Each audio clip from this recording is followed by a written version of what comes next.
Have you ever wondered what actually defines something as good or bad? I'll share with you two scenarios, and we will discuss it afterward. Imagine this. A neighbor I'm on good terms with decided to bring a little joy into my day by gifting my dog some high-quality salmon treats. Well, it turned out he didn't know my dog has a salmon allergy, which caused a sick pup and an unexpected overnight stay at the vet. I was pretty disheartened.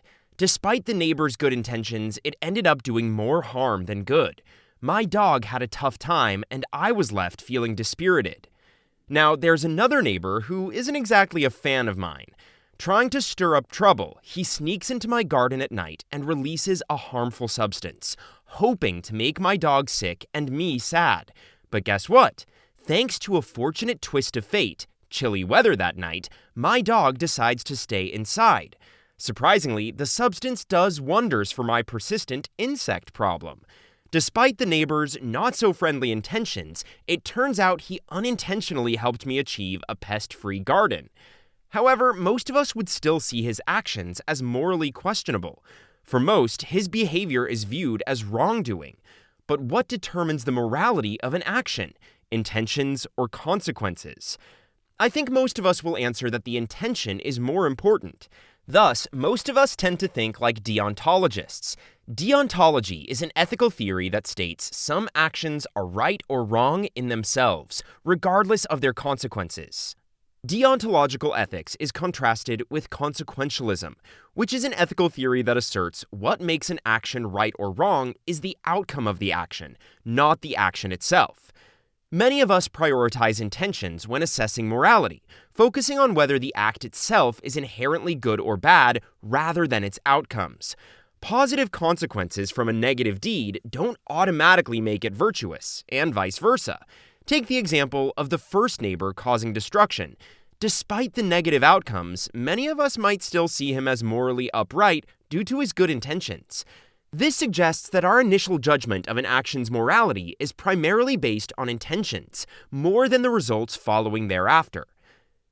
The German philosopher Immanuel Kant is the most important thinker associated with deontology.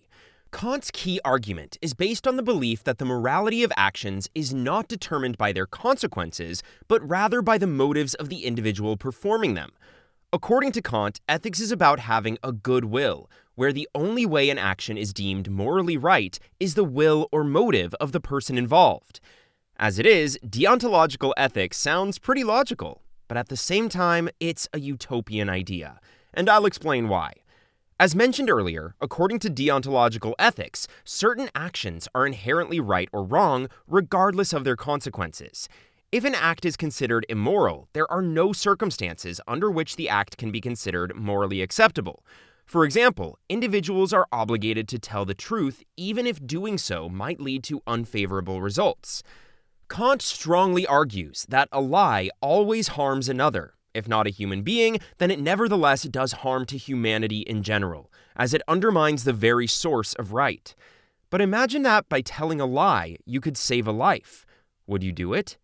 Kant would probably say you shouldn't, insisting that you're morally obligated not to lie, even if a murderer is at your door asking about your family.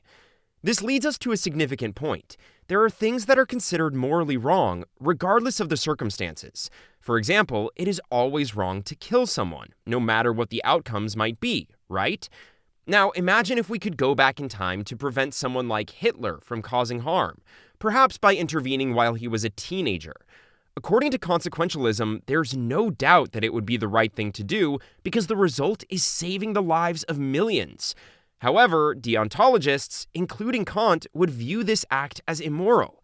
In their ethical framework, murder is inherently wrong, regardless of potential positive outcomes such as saving lives. Consider another scenario. A person with a gun enters a school, putting innocent lives at risk. In such a situation, the only way to stop them might involve shooting, which we universally agree is morally wrong. However, faced with this dilemma, should the guard shoot? Many would argue that it's the right thing to do. These examples highlight the moral dilemmas inherent in deontological ethics, where certain actions are always considered wrong, even in situations that seem to justify them. That's it for today. Let me know what you think in the comments. Don't forget to like the video. Thank you, and stay tuned.